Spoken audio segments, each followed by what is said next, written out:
Hello दोस्तों, स्वागत है आप सभी का हमारे यूट्यूब चैनल एमपी क्लासेस में। दोस्तों आज मैं लेके आया हूँ मध्य प्रदेश परीक्षा में पूछे गए प्रश्न और आने वाले प्रश्नों की संभावना। दोस्तों इसका पार्ट 13 है। जिससे पहले मैं पार्ट करा चुका हूँ, उनमें भी मैंने 100 प्रश्न कराए हैं लगभग। तो इसमें मैं आपको 100 प्रश्न कराऊंगा। तो बिना देरी किए चलते हैं पहले प्रश्न की तरफ। पहला प्रश्न है हमारा, पूर्व ऐतिहासिक शैलाश्रय के लिए एक प्रसिद्ध आजमगढ़ पहाड़ियाँ मध्य प्रदेश के किस जिले में स्थित है। दोस्तों होशंगाबाद जो जिला है वहाँ पे आजमगढ़ की पहाड़ियाँ स्थित है। अगला प्रश्न है, निम्नलिखित में से किस जिले में मध्य प्रदेश का सर्वप्रथम मेगा फूड पार्क स्थापित किया गया था। तो खरगोन वो जिला है जहाँ पे सर्वप्रथम मेगा फूड पार्क स्थापित किया गया था मध्य प्रदेश के अंदर। अगला प्रश्न है, मध्य प्रदेश में स्थित मलाज खंड किस खनिज से जुड़ा हुआ है। दोस्तों तांबा, तांबे से जुड़ा हुआ है। मलाज खंड की खदान जो है तांबे के लिए प्रसिद्ध है, आपको याद रखना है। चलते हैं अगले प्रश्न की तरफ। प्रश्न है, मध्य प्रदेश में कितने केंद्रीय विश्वविद्यालय स्थित हैं। दोस्तों मध्य प्रदेश में 2 केंद्रीय विश्वविद्यालय स्थित हैं, आपको याद रखना है। पहला है हरि सिंह गौड़ विश्वविद्यालय और दूसरा है इंदिरा गांधी जनजातीय विश्वविद्यालय।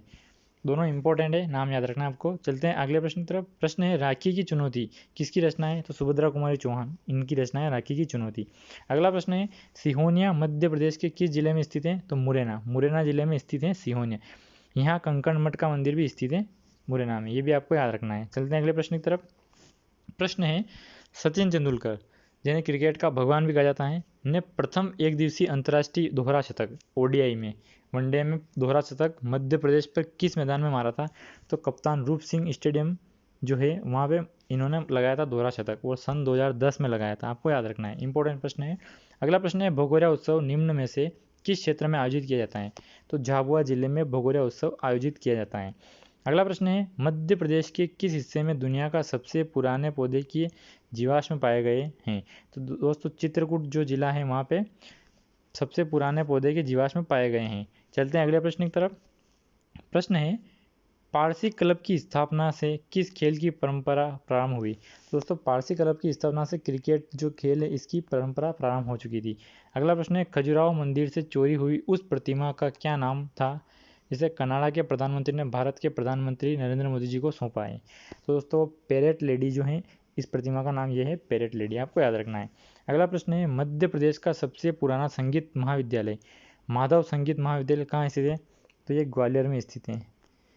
चलते हैं अगले प्रश्न की तरफ। प्रश्न है, भवानी प्रसाद मिश्र का जन्म कहाँ हुआ था। तो होशंगाबाद में हुआ था भवानी प्रसाद मिश्र का जन्म। अगला प्रश्न है, सतखंडा महल मध्य प्रदेश के किस जिले में स्थित है। तो दतिया जिले में सतखंडा महल स्थित है। इंपॉर्टेंट प्रश्न है। अगला प्रश्न है, मध्य प्रदेश के कौन से नगर में वन प्रबंधन संस्थान स्थित है। तो भोपाल। दोस्तों मध्य प्रदेश का है ये वन प्रबंधन संस्थान, तो भोपाल में स्थित है। अगले प्रश्न की तरफ चलते हैं। प्रश्न है, सैलाना जीव अभ्यारण्य कौन से जिले में उपस्थित हैं या स्थित हैं। तो रतलाम जिले में स्थित है सैलाना जीव अभ्यारण्य। अगला प्रश्न है, मध्य प्रदेश का पहला एक्सप्रेस वे कौन से नगर के बीच स्थित है। तो दोस्तों इंदौर व भोपाल के बीच स्थित है पहला एक्सप्रेस वे, पहला मध्य प्रदेश का पहला एक्सप्रेस वे। अगला प्रश्न है, गुगुआ जीवाश्म राष्ट्रीय उद्यान कहाँ स्थित है। तो डिंडोरी में स्थित है गुगुआ जीवाश्म राष्ट्रीय उद्यान। चलते हैं अगले प्रश्न की तरफ। प्रश्न है, निम्नलिखित में से मध्य प्रदेश का सबसे लंबा रेलवे स्टेशन कौन सा है। तो इटारसी मध्य प्रदेश का सबसे लंबा रेलवे स्टेशन है। अगला प्रश्न है, मध्य प्रदेश की किस नदी को सूर्य भगवान की बेटी कहा जाता है, पुत्री कहा जाता है। तो ताप्ती नदी को सूर्य भगवान की पुत्री या बेटी कहा जाता है, जो मुल्ताई से इसका उद्गम है, ये भी आपको याद रखना है। अगला प्रश्न है, पंचमढ़ी जैव मंडल में एक नेशनल पार्क है जिसका नाम है। तो वो सतपुड़ा राष्ट्रीय उद्यान, इसका नाम है सतपुड़ा राष्ट्रीय उद्यान, जो पंचमढ़ी जैव मंडल में एक नेशनल पार्क है इसका नाम ये है। अगले प्रश्न की तरफ चलते हैं। प्रश्न है, बेगा जनजाति पाई जाती है। तो दोस्तों मंडला, शहडोल और बालाघाट इन तीनों जिलों में बेगा जनजाति पाई जाती है। अगला प्रश्न है, कौन सा धर्म मध्य प्रदेश राज्य का प्रमुख धर्म है। तो दोस्तों हिंदू धर्म मध्य प्रदेश का प्रमुख धर्म है। अगला प्रश्न है, मध्य प्रदेश का कौन सा प्रथम जिला है जो बायोमास से ऊर्जा का उत्पादन करता है। दोस्तों बैतूल जिला है जो बायोमास से ऊर्जा का उत्पादन करता है। चलते हैं अगले प्रश्न की तरफ। प्रश्न है, मध्य प्रदेश सरकार द्वारा लोक वानिकी कार्यक्रम कब शुरू की गई थी। तो 1999 में लोक वानिकी कार्यक्रम शुरू किया गया था। अगला प्रश्न है, महेश्वर किस लिए प्रसिद्ध है। दोस्तों साड़ी उद्योग, अहिल्या घाट और महामृत्युंजय की रथ यात्रा के लिए, तीनों के लिए प्रसिद्ध है महेश्वर, याद रखना है। अगला प्रश्न है, चंडी देवी मेला कहाँ लगता है। तो सीधी जिले में चंडी देवी का मेला लगता है। अगले प्रश्न की तरफ चलते हैं। प्रश्न है, मध्य प्रदेश का प्राचीन शहर दशपुर अब किस प्रदेश क्षेत्र में स्थित है। दोस्तों मंदसौर, अब इसका नाम मंदसौर हो चुका है। इंपॉर्टेंट प्रश्न है। अगला प्रश्न है, मध्य प्रदेश की विधानसभा में अनुसूचित जनजाति के लिए कितनी सीटें आरक्षित हैं।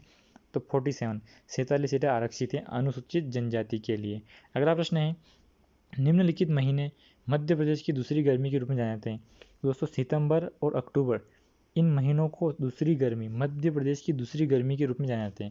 अगर प्रश्न पूछा गया तो आप कंफ्यूजन हो सकते हैं, इसलिए आपको याद करना इंपॉर्टेंट प्रश्न है। अगले प्रश्न की तरफ चलते हैं। होशंगाबाद शहर के संस्थापक निम्नलिखित में से कौन है? तो लगभग सबको पता है, होशंग शाह नाम से मैच हो जाएगा उसको, होशंग शाह याद रखना आपको। भोपाल के अब्दुल लतीफ़ खान एक विख्यात हैं, तो सारंगी वादक।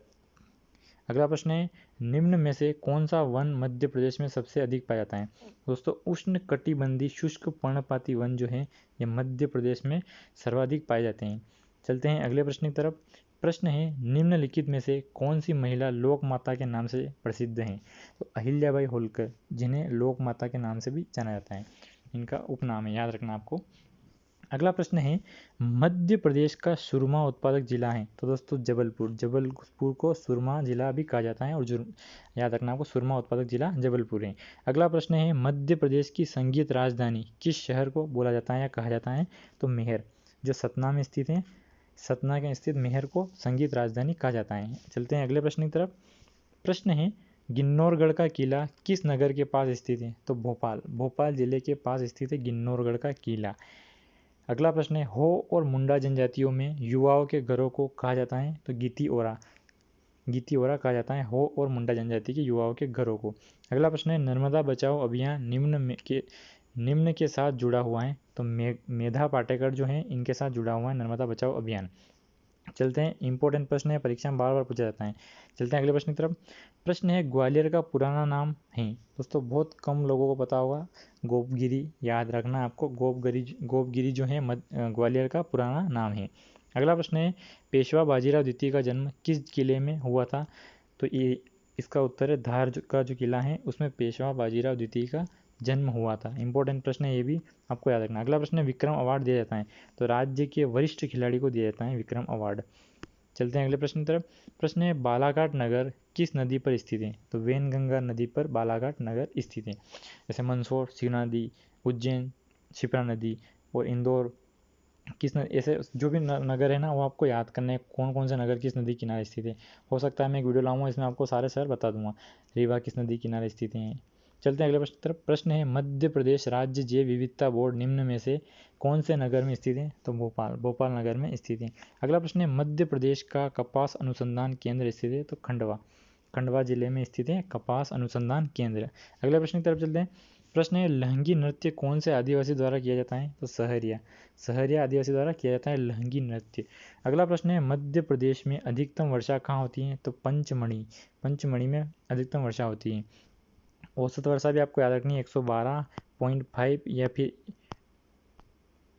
या तो 112 आएगा ऑप्शन में, या फिर 112.5, ये आपको याद रखना है। अगला प्रश्न है पांडव गुफाएं प्रसिद्ध पर्यटन स्थल कहाँ है? तो पंचमढ़ी में स्थित है पांडव गुफाएं।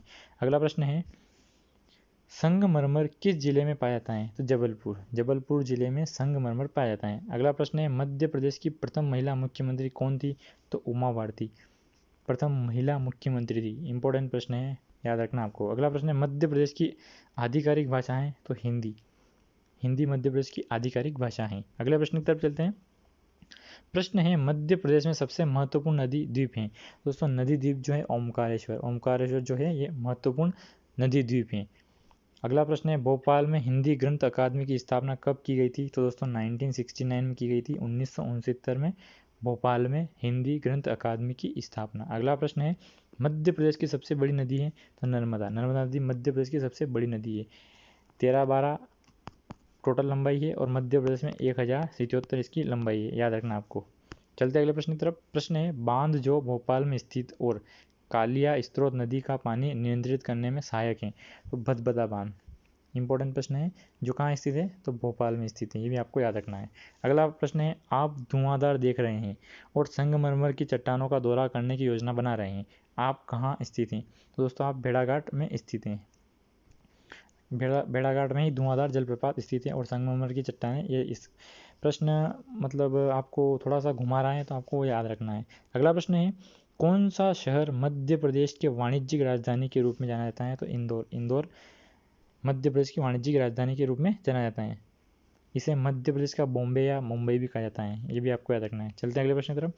प्रश्न है मध्य प्रदेश और राजस्थान के बीच सीमा बनाने वाली नदी है, तो वो चंबल नदी है। इंपॉर्टेंट प्रश्न है, चंबल नदी जो है मध्य प्रदेश और राजस्थान के बीच में सीमा बनाती है। अगला प्रश्न है कौन सा पठार पश्चिमी मध्य प्रदेश के लगभग पूरे हिस्से को ढकता है। तो दोस्तों ऑप्शन उत्तर में पूरा लिख नहीं पाया हूँ, लेकिन पश्चिमी जो ये मालवा का पठार जो है ना, इसका उत्तर है मालवा का पठार। आपको याद रखना है मालवा का पठार जो है ये पश्चिमी मध्य प्रदेश के लगभग पूरे हिस्से को ढकता है। अगला प्रश्न है बॉलीवुड के प्रसिद्ध अभिनेता सलमान खान का जन्म कहाँ हुआ है। तो दोस्तों इंपॉर्टेंट प्रश्न है, इसका उत्तर है इंदौर। इंदौर में इनका जन्म हुआ है सलमान खान। अगला प्रश्न की तरफ चलते हैं। प्रश्न है जबलपुर में जन्मी राज्यसभा सदस्य और बॉलीवुड अभिनेत्री हैं। दोस्तों जया बच्चन। जया बच्चन का संबंध मध्य प्रदेश से है, इनका जन्म जबलपुर में हुआ है और ये राज्यसभा सदस्य भी हैं। याद रखना आपको इंपॉर्टेंट प्रश्न। अगला प्रश्न है इंदौर में पैदा हुए सबसे लोकप्रिय गायक हैं। तो लता मंगेशकर, ये भी इंपॉर्टेंट प्रश्न है। इनका बचपन का नाम क्या था, तो हेमा। हेमा इनका बचपन का नाम था, ये भी आपको याद रखना है। अगला प्रश्न है मध्य प्रदेश राज्य में कुल कितने जैव मंडल आरक्षित क्षेत्र हैं। तो तीन जैव मंडल आरक्षित क्षेत्र हैं। अगले प्रश्न की तरफ चलते हैं। प्रश्न है मध्य प्रदेश के आदिवासियों के में किन महिलाओं को गोधारिन कहा जाता है। तो गुदना कलाकार जो हैं इन्हें गोधारिन कहा जाता है मध्य प्रदेश के आदिवासियों में। अगला प्रश्न है भीमगढ़ बांध का निर्माण किस नदी पर किया गया है। दोस्तों वेनगंगा जो नदी है इस पर किया गया है भीमगढ़ बांध का निर्माण। अगला प्रश्न है अहिराई निम्नलिखित में से किस जनजाति का मुख्य परंपरागत नृत्य है। तो भारिया जनजाति का मुख्य परंपरागत नृत्य है। चलते हैं अगले प्रश्न की तरफ। प्रश्न है निम्नलिखित में से किस नदी के तट पर चेदी राज्य बसा था। तो दोस्तों बेतवा नदी के तट पर चेदी राज्य बसा था, याद रखना आपको। अगला प्रश्न है दक्षिणी बुंदेलखंड क्षेत्र में साधारणतः निम्नलिखित में से किस प्रकार की मिट्टी पाई जाती है। तो काली मिट्टी पाई जाती है। अगला प्रश्न है मध्य प्रदेश में सर्वप्रथम लिंग आधारित बजट का प्रस्तुतिकरण कब किया गया था। तो 2007 में लिंग आधारित बजट का प्रस्तुतिकरण किया गया था। अगले प्रश्न की तरफ चलते हैं। प्रश्न है मध्य प्रदेश का कौन सा जिला महाराष्ट्र और छत्तीसगढ़ दोनों राज्यों की सीमा पर स्थित है। तो बालाघाट। बालाघाट की सीमा मध्य प्रदेश जो जिला है बालाघाट, इसकी सीमा महाराष्ट्र से भी लगती है और छत्तीसगढ़ से भी लगती है। अगला प्रश्न है निम्नलिखित में से कौन से स्थान पर चांदनी ताप विद्युत केंद्र स्थित है। तो नेपानगर। नेपानगर जो है यहाँ पे चांदनी ताप केंद्र स्थित है। अगला प्रश्न है तवा देनवा शक्कर निम्न में से किस नदी की सहायक नदियाँ हैं। तो नर्मदा नदी की ये सहायक नदियाँ हैं। और भी हैं लेकिन इंपॉर्टेंट प्रश्न है, इस प्रकार से किसी भी नदी की सहायक नदियाँ देके पूछ सकता है किसकी सहायक नदियाँ हैं, आपको याद रखना है। चलते अगले प्रश्न की तरफ। प्रश्न है रुडयार्ड किपलिंग की विख्यात पुस्तक जंगल बुक निम्न में से किस जंगल पर आधारित है। दोस्तों पेंच जंगल पर आधारित है। इंपॉर्टेंट प्रश्न है जंगल बुक, इस पर मूवी बनी हुई है, आपको देख सकते हो। अगला प्रश्न है निम्नलिखित में से मध्य प्रदेश के किस जिले को भारत सेंटर पॉइंट के नाम से जाना जाता है। तो विदिशा। विदिशा जिला जो है ये भारत का सेंटर पॉइंट के नाम से जाना जाता है। भारत का जो सेंटर पॉइंट है वो विदिशा जिला है, आपको याद रखना है। अगला प्रश्न है मध्य प्रदेश के किस क्षेत्र में मुमताज़ का देहांत हुआ। तो बुरहानपुर जिले जो है वहाँ पे मुमताज़ का देहांत हुआ। चलते हैं अगले प्रश्न की तरफ। प्रश्न है मध्य प्रदेश के कौन से जिले में सर्वाधिक कृषि योग्य भूमि है। तो उज्जैन। इंपॉर्टेंट प्रश्न है, बहुत कम बच्चों को पता होगा कि किस जिले में सर्वाधिक कृषि योग्य भूमि है। तो उज्जैन जिला है। अगला प्रश्न है निम्नलिखित में से किसने निर्गुण भगवान के लिए बहुत सारी रचना की है। तो संत सिंगाजी जो है इन्होंने बहुत सारी रचना की है निर्गुण भगवान के लिए। अगला प्रश्न है मध्य प्रदेश में अजंता के समान गुफाएं कहाँ पाई जाती हैं। तो बाघ की गुफाएं। इनका कंपैरिजन करते हैं तो बाघ की गुफाएं और अजंता की गुफाएं लगभग समान है। अगले प्रश्न की तरफ चलते हैं। प्रश्न है किस नगर को मध्य प्रदेश की औद्योगिक राजधानी कहा जाता है। तो इंदौर नगर को औद्योगिक राजधानी कहा जाता है। अगला प्रश्न है निम्नलिखित में से कौन सा नृत्य मेघनाथ देवता को अर्पित होता है। तो खम्ब स्वांग, ये मेघनाथ देवता को अर्पित होता है। अगला प्रश्न है लाट की मस्जिद कहाँ स्थित है। तो धार जिले में लाट की मस्जिद स्थित है। अगले प्रश्न की तरफ चलते हैं। प्रश्न है सूर्यास्त पॉइंट बबनी दादर के रूप में भी जाना जाता है किस राष्ट्रीय पार्क का एक प्रमुख आकर्षक केंद्र है। तो दोस्तों ये कान्हा राष्ट्रीय पार्क का आकर्षण का केंद्र है सूर्यास्त पॉइंट बबनी दादर, याद रखना आपको। अगला प्रश्न है हिंगलाजगढ़ मध्य प्रदेश के किस जिले में स्थित है। तो दोस्तों इंपॉर्टेंट प्रश्न है, ये मध्य प्रदेश मंदसौर जिले में स्थित है। हिंगलाजगढ़ का मध्य प्रदेश के मंदसौर जिले में। अगला प्रश्न है अमरकंटक को अन्य किस नाम से जाना जाता है। तो तीर्थराज। ये बहुत इंपॉर्टेंट प्रश्न है, तीर्थराज के नाम से किसे जाना जाता है। तो अमरकंटक को। ऐसा ना हो कि ओमकारेश्वर लगा दो या कुछ और ऑप्शन तो उज्जैन लगा दिया आपने, अमरकंटक याद रखना आपको। चलते हैं अगले प्रश्न की तरफ। प्रश्न है किस जिले में अचानक मार अभ्यारण्य स्थित है। तो दोस्तों अनूपपुर जिले में अचानक मार अभ्यारण्य स्थित है। अगला प्रश्न है मध्य प्रदेश का सबसे बड़ा सड़क पुल किस नदी पर स्थित है। तो तवा नदी पर स्थित है मध्य प्रदेश का सबसे बड़ा सड़क पुल। अगला प्रश्न है किस नदी को मध्य प्रदेश की गंगा कहा जाता है। तो बेतवा नदी को मध्य प्रदेश की गंगा कहा जाता है, न कि नर्मदा को। एमपी की जो भी एग्ज़ाम होती है वो बेतवा नदी को मानता है। Right answer. आपको याद रखना है कि बेतवा नदी, नर्मदा मत लगाना आप। चलते हैं अगले प्रश्न की तरफ। प्रश्न है निम्नलिखित में से मध्य प्रदेश के अधिक महत्वपूर्ण खनिज कौन से हैं? तो एक कोयला और लौह दोनों महत्वपूर्ण खनिज है मध्य प्रदेश के लिए। अगला प्रश्न है चतुर्भुज नाथ मंदिर किस अभ्यारण्य के पास स्थित है? तो गांधी सागर अभ्यारण्य के पास स्थित है। इंपॉर्टेंट प्रश्न है। चतुर्भुज नाथ मंदिर गांधी सागर बांध जो है, मतलब गांधी सागर जो अभ्यारण्य है उसके पास स्थित है। अगला प्रश्न है इंदिरा सागर बांध किस वर्ष में चालू किया गया था? तो 2005 में इसका प्रारंभ कर दिया था। चलते हैं अगले प्रश्न की तरफ। प्रश्न है कालियादेह पैलेस किस नदी के तट पर स्थित है? तो शिप्रा नदी के तट पर स्थित है। उज्जैन भी शिप्रा नदी के किनारे स्थित है। अगला प्रश्न है मध्य प्रदेश में मैग्नीज निम्न में से किन जिलों में पाई जाती हैं? तो बालाघाट और छिंदवाड़ा जिलों में मैग्नीज की खदानें पाई जाती हैं। अगला प्रश्न है यह स्थान पहले ग्वालियर के सिंधिया परिवार की ग्रीष्मकालीन राजधानी जाना जाता था। तो शिवपुरी जो है सिंधिया वंश की ग्रीष्मकालीन राजधानी कही जाती थी। अगले प्रश्न की तरफ चलते हैं। प्रश्न है नदी तमसा जिसको ताउन भी बुलाया जाता है कहाँ से उत्पन्न होती है? तो दोस्तों सतना जिले से उत्पन्न होती है। अगला प्रश्न है कोशक महल कहाँ स्थित है? तो चंदेरी में स्थित है कोशक महल। अगला प्रश्न है मध्य प्रदेश की मार्शल आर्ट अकादमी स्थित है? तो भोपाल में स्थित है मार्शल आर्ट अकादमी। अगले प्रश्न की तरफ चलते हैं। प्रश्न है मध्य प्रदेश के कौन से राज्यपाल लोकसभा के वक्ता रह चुके हैं? दोस्तों बलराम जाखड़ जी जो हैं ये मध्य प्रदेश के राज्यपाल और लोकसभा के वक्ता भी रह चुके हैं। अगला प्रश्न है कूनो वन्यजीव अभ्यारण्य मध्य प्रदेश के किस जिले में स्थित है? तो श्योपुर जिले में स्थित है। अगला प्रश्न है इकबाल पुरस्कार किस क्षेत्र में उत्कृष्टता के लिए दिया जाता है? तो उर्दू साहित्य में दिया जाता है। अगले प्रश्न की तरफ चलते हैं। प्रश्न है मध्य प्रदेश की सबसे अधिक घनी आबादी वाला वर्ग है? तो दोस्तों भील जाति जो है मध्य प्रदेश की सबसे घनी आबादी वाला वर्ग है, आपको याद रखना है। दोस्तों ये मैंने 100 प्रश्न कराए हैं। ये क्लास आपको कैसी लगी कमेंट सेक्शन में जाके ज़रूर बताएं और हमारे चैनल को सब्सक्राइब करना ना भूलें और लाइक करें और अपने दोस्तों के साथ शेयर करें। धन्यवाद दोस्तों।